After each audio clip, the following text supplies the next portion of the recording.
Good in Lord. April. So You I'm cancer free now, but barreled through that. the cancer and the chemo took a lot out of my body. A lot. Ouch. But there's sunlight, All right. in this story. Oh, Yes, there's indeed. tremendous light.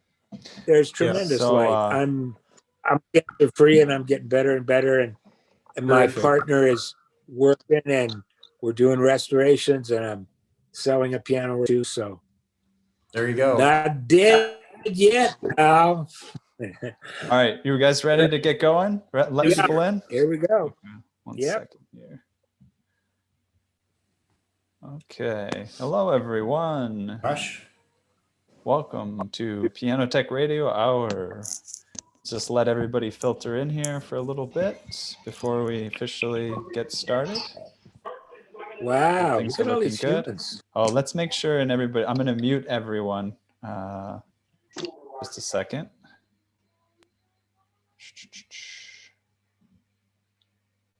And David, you should be able to unmute yourself. And Paul, we should be able to unmute you as well. Yeah, go ahead and try to unmute yourself. I have to make sure. John Ross. Wow. Hey, John. Hello. Okay. Yes. All right, so we've got a good number of people have joined. And so what I'll do is I'll give a little bit of an introduction. And if you, okay, great. All right, so welcome to Piano Tech Radio, everyone. This is being brought to you by Piano Technicians Masterclasses, an online educational resource that offers you cutting-edge instruction from piano industry masters without leaving your home. You could find out more at www.pianotechniciansmasterclass.com. And up front here, I'll just remind everybody, we're going to be putting on a convention in March. It's very exciting. Great guests, instructors for that convention, including our guest for today, Paul McNulty, who basically reverse engineers and builds period pianos and forte pianos. And over this weekend on Sunday and Monday, we're actually running a special 20% discount. So there'll be a coupon code. I'm not sure what it is offhand, but you'll find it in your emails if you're on our list. And we'll try to give that before the end of the session. So make sure you catch that in name of George Washington's birthday and Valentine's Day. Fun combination. And so now I'll give an introduction to our guest today. Our guest today is Paul McNulty. He is a graduate of North Bennett Street School and has made 280 forte pianos.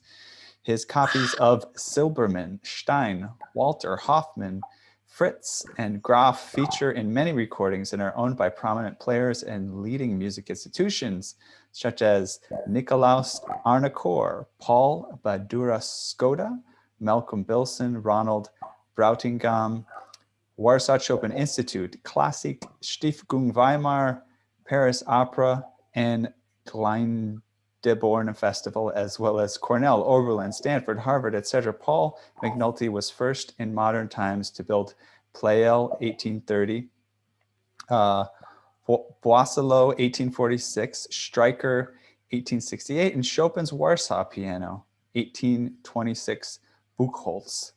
Paul McNulty's current efforts are restoring old French pianos for the Warsaw Chopin Institute. Thank you, Paul, for giving me all those wonderful words to pronounce. Okay, You're very welcome. So, welcome here, Paul. I know David wanted to speak a little bit about you up front, but did you want to say anything to our viewers here? Give yourself thanks for coming. And if there's anything, I like the premise, that you're offering advice over the whatever it is, the internet, and I'm quite happy to talk about wood and things breaking and stuff like that. I think Awesome. It's part and parcel of our business, Excellent. Very good. David, I think you wanted to share a little story or something up front. Well, go ahead and do that. I just want to really, let people know what we have here. I'm a relative troglodyte, relatively ignorant when it comes to period piano on period music on period instruments. But I've gone to, I was telling Paul this earlier, about half a dozen period piano concerts in my life, somewhere between 6 and 8. And I've been completely unsatisfied every time because, and until this last National Piano Technicians Guild conference. And I realized,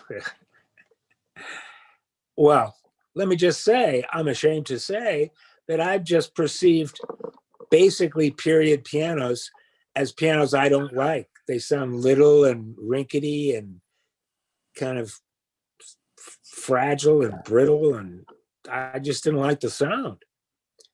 And then I went to this concert by, I think it was Malcolm Bilson, played these pianos, and it was like, what? This is beautiful. This is awesome.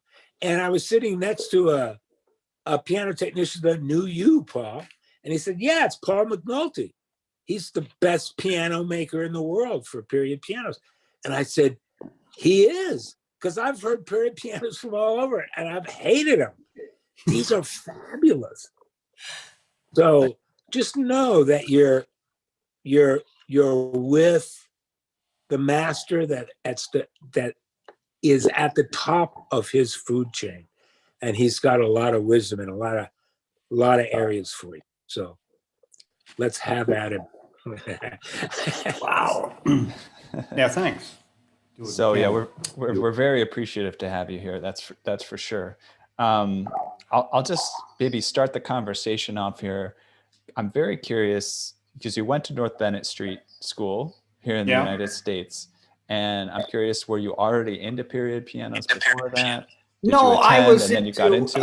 I was into playing lute by default, having not succeeded in becoming a so to say, professional classical guitarist. And people who can't play virtuoso Spanish music play lute music on the guitar. So I got involved in Dowland, and that whole early music scene in the 70s was compelling. So I was not so, I was receptive when Bill Garlick is speaking of harpsichords and forte pianos, as he was. So it happened that way. Can I interject a joke that I actually heard? I heard from a famous filmmaker that I met on the subway in New York. He had a friend that was a lute player, and he told me this joke. He said that lutes are notoriously hard to tune. I don't know if that's the case or not, but the joke says that a lute player spends half of his time tuning his lute, and the other half of his time playing an out of tune lute. Playing out of tune. That's an 18th century comment. Yeah. Right. No. Yeah. It's a tireless joke. And actually, I'll remember who told me that joke. It was a great person to meet. Anyways, so when did you build your first piano? Like I did. Period I piano? Was. What happened?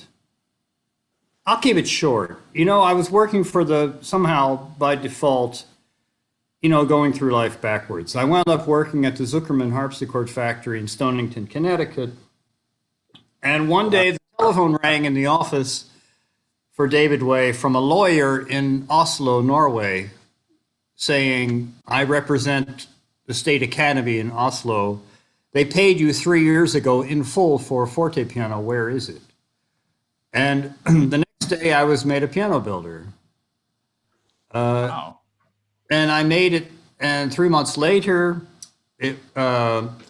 Can you back up just for a second? Wait, why did they pay you for the guitar? No, they didn't pay me. They paid David Way and Zuckerman Oh, okay. Incorporated. Got it. Yeah, for a forte piano. And where was it? So I was really the next day, and I worked for 3 months, 11 hours a day, and I made the thing. and it made it that this piano was then, of course, in Oslo. And when I later was between two chairs with no work, I agreed to accompany John Gibbons, the harpsichordist and pianist, on a tour with the Franz Brucken Orchestra of the 18th century, on a tour of Europe with somebody's piano, not mine, tuning and driving. And at the first rehearsal, the piano which they had just fell apart. You know, you pick it up and you move it and the leg falls off. And it was with wire made by Remy Gug, who was fond of hand forging wire. And what happened in the first movement of the Mozart C minor concerto was that about 10 strings broke in the first rehearsal. And they, Gosh. do I know of another piano? And I said, well, there's one I built and it's in Oslo. And they called this Professor Kjetil Haugsand on a Saturday, and he agreed. And on Sunday, the piano's in the box on the airplane. And with this, at the next scheduled rehearsal, they played through the first movement of this Mozart C minor concerto. And Franz Brucken turned around and went, "Mwah." And that was my moment. That's the beginning of my career. The first cello player ordered a piano, etc. And I moved to Amsterdam. This is 1987. Yeah. Wow. So did you have help? Did you have help and mentorship and on that first piano? I had worked for Robert Smith in Boston, but I was not. I was just like putting strings on a piano and stuff like that. I was not, so to say, gathering. I was not picking his brains, and you know, So how did you figure out how to build? No, how did you figure out how to build a piano, dude? Well, it's you know, one stick after another goes together eventually, and you have to. But there are, you know, you're steaming the bent side and stuff like this, and not getting it correct, and cramming it into position. It was just not. It wasn't easy, but it was not. It's not as challenging as making a violin, for example. Nothing on that order. Did you have books or any kind of documents to go by? Graphs? No, I had a drawing from the Germanisches National Museum, made in 1979, of a Walter, 5-octave Walter, and it wasn't a good drawing. And the piano was okay, and it was somehow loud, and you know, it's still in use, and it did extremely well.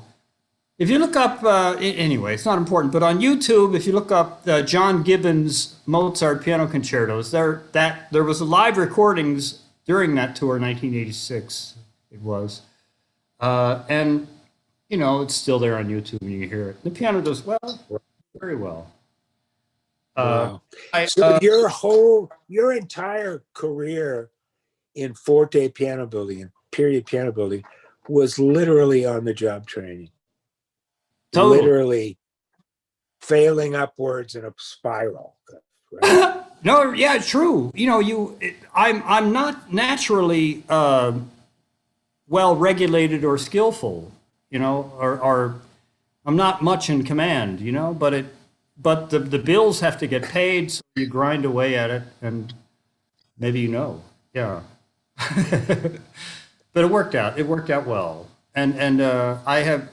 You know, I recall in the 70s, when I first was setting up some kind of a workshop, restoring somebody's old modern piano, and I needed to route something, you know, with a router, and I called David Betts, and I was a graduate, and so he kind of graciously came and showed me how to use a router. You know, it was that. Inexperienced, you know, and so, but you weren't a shop guy growing up or anything like that. No, I never, nothing. No, all I could do was ruin toasters and things like that. I never opened anything that I could put back together successfully. So I don't. Wow. I made a bed using a friend's workshop. I made a bed when I was 25 years old, and you know, other than really, I have no background. Funny. And when did you make that first pianoforte? When I was 32, How old were you? 33, yeah. Wow. And no, it worked out. It's still holding together. So I want to cut in here real quick just to Please. remind people in the audience that they're welcome to ask questions. You can put them in the chat. We have sort of a lot of your concert technicians or field technicians coming through Piano Tech Radio Hour, so the questions can maybe be a little bit more familiar. You know, I've done this in the field. How do I do it better? Questions like that. But I think as we open it up to questions for you, there'll be a lot to unveil. And I think maybe I'll just transition a little bit to, Yes. do you ever get calls from, a university piano technician or something like this, or just somebody who's trying to approach working on one of these pianos? No. But Wow. if you don't, do you ever encounter like common difficulties or questions people have? Well, about what the happens piano? is that people take the keyboard out without knowing quite what they're doing, and they break hammers. Then they glue them back together with whatever they have, and everything is sideways. And what I would like to emphasize is that there is a way to get a keyboard out of a Viennese piano with more confidence. If we can talk about that, or I will kind of show it, it can be done. Okay. Those are the issues that people encounter are, a click in the mechanism, and then the capsule, it's called a capsule, which the fork which holds the hammer shank. It's a metal to metal bearing, and it's like a clock. It's very low friction, but if it's not quite right, then it might click if it's the tiniest bit loose. And if it's too tight, then it's too tight. You have to be attentive and every now and then do something. And that's where the problem arises, that you don't know how to get the keyboard out. And I can just tell you, the way to get the keyboard out, You can show. I shall, but the way you get the keyboard out is that you look at all the hammers and make sure they're down. And then you start whatever you're doing, and you don't wear a jacket which will touch the keys as you're bending over looking. I have had professors take experienced fortepiano professors take the keyboard out of a Graf, and 8 hammers in the middle of the keyboard are snapped off because he had his jacket sitting on, So you have to be, there are rules. Caution is this is the only thing. Keep looking at what you're doing and move. If you move with some thought that yes, I will move it, I will pull it out 0.5 millimeter and rest a little bit, and then pull it out another 0.5 millimeter until I know what I'm doing, and eventually you get it out. If you just look over here, I'll take this keyboard out. Sure. I mean, this is a Graf keyboard, and for example, this is the key slip, and it's got a spring on it here, and for this design, it slides over and flips out. And some of these things, I can show you another one if you wish. Please come over here. It's also a early romantic piano. This is an original, and this thing, you have to do, you see how I bend it? I'm bending it, and then it comes out in the treble corner. It's brutal. Wow. It's into the slot here, and to put it back in, it's not going to go in. It just won't go in. But if I bend the heck out of it, then it goes in. So, So white. No, I'm going to take the keyboard out of the graph. I've just taken the key slip out, and then I look down at the hammers, and I'm bending over, and I'm looking at the hammers, and I'm not wearing a coat. And what I then do, I have determined that all the hammers are down, and then I get my fingers in someplace where I can reach, and I start wiggling it, you know? I'm just wiggling it left and right until I have it in my hand. The heel of my hand is there. So it's not going to jump out. If you look closely, there are knobs, which are, you don't really see it, but there's a brass knob or a gold knob. I can see it a little bit, yeah. Yeah, well, but the thing is, it's not there you don't use it to get the keyboard in or out. Could you just go just a little bit more and lower, please? Yeah, that's it. So you can see that if I want to get it, see, I have now gotten it down. I'm going to do that again, where you wiggle it, and you have to wiggle it because you want to help the hammer check rail fold down out of the way. I'll show you what that means. Anyway, so I got it this far, and the rule is that I take another look once it's down, that all the hammers are out, and then I can slide it, and I pull it out, and you see this is, if you see what I'm doing here, that's the hammer check rail, and it's sprung so that it can fold out of the way, so that the action can slide up the risers at the rear. It doesn't go all the way to the rear and then up. It goes up at a certain point at an angular way, and then this thing has to sneak out of the way. Well, it's on a spring, and it has also to get out of the way when the action is removed. That's why I'll show you again. When I get it in there and I want to get it out, I wiggle it. Left, right, left, right, left, right, left, right, to help this thing go down. And if you've got an antique, maybe you have to reach inside with a finger, and push it down, help it get out of the way. But you are, at every moment, capable of stopping and taking a breath and taking a look at what you're doing again. And just take your time.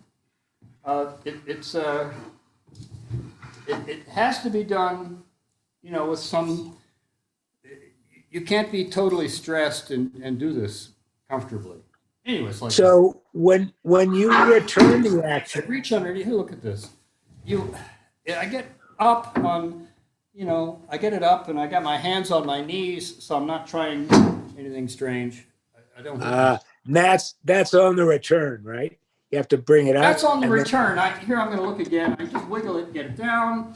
But how do you get it back in? Well, I put my hands on my legs, I support them, and I use my thumbs. And I can literally, with my feet, lift my leg and my hand and my thumbs and push the thing. It goes in and up and right.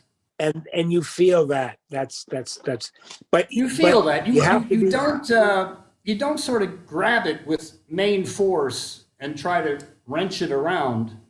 Then you lose feeling, is what I can say.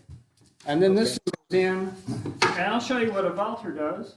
I have a bunch of paper stuffed in the keyboard here to adjust the una corda. Get that out of the way. All right, now there's a Walter here, and this thing it has a nail which holds the keyboard in, right? There's a pin, which is in the the tuning pin array. There's a pin which fits into the keyboard, and it locks the keyboard because it can just look the way. Again, I'm going to look straight down. I see all the hammers. And then I have my hands in this orientation like that. And I'm going to grab the knob and I'm going to put the piano into my hand. At every moment I can stop. I can move out millimeter by millimeter and then down, down, down, down, down. And then I look again and it comes out. And it's the Viennese thing where you have an angled blocks at the rear which slide the keyboard up. And that requires this to sneak out of the way when it goes in. Got a question from the chat here. What happens if that spring is broken? Does that happen? The spring is broken. It is a bicycle spoke, which you bang on with a hammer. It's made that way. I'll show you. This is a, oh, somebody made, you guys have, okay. In my latter days, people are using better material, but it's a long spring. And if you get a bicycle spoke from your neighbor's bicycle or the shop and you bang on it with a hammer, you can make a spring of your choice, right? Eventually, it can't be terribly strong, but it has this, you see that it has a range of movement, right? Right. And it's on, if I am telling you about it, it's on a pin. It pivots on one pin on the left, right here, yes?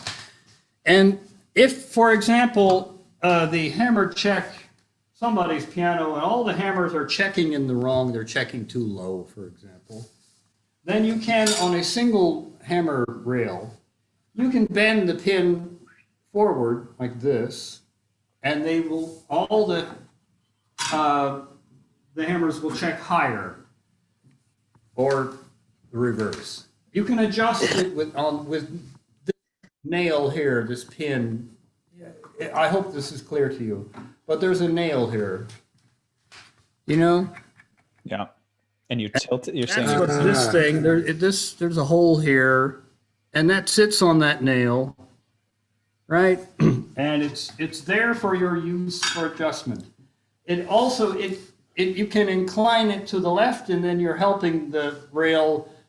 You want the hammer check rail to be in some orientation, not too low, not too high, and the orientation of this nail on the left is helping the spring do what it has to do. It goes together. But the thing is, what we are speaking of in particular is getting the keyboard in and out. It's worth practicing.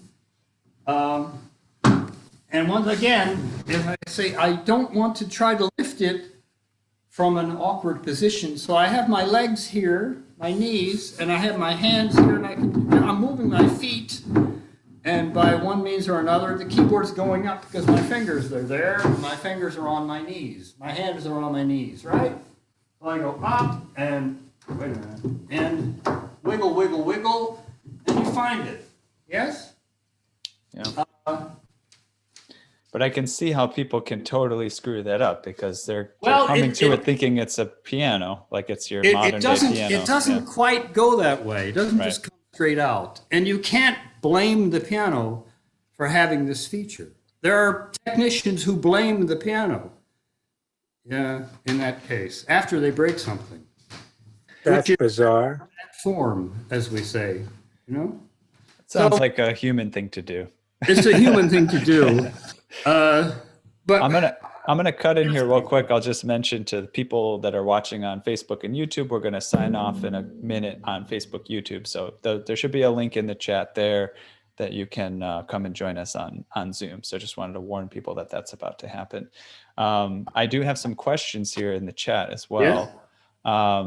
Let's see here. So David Skolnick from New York said, Paul, did you at any point use old soundboard wood? Katzman in Amsterdam did at some point. Does that question make sense to you? No, but I have stuff in the garden that's been there for 15 years. I don't see that, there are harpsichord builders who made Rahman instruments using 100-year-old Rooker's harpsichords. But that's because they were famous, not because they were, so to say, the wood was old and therefore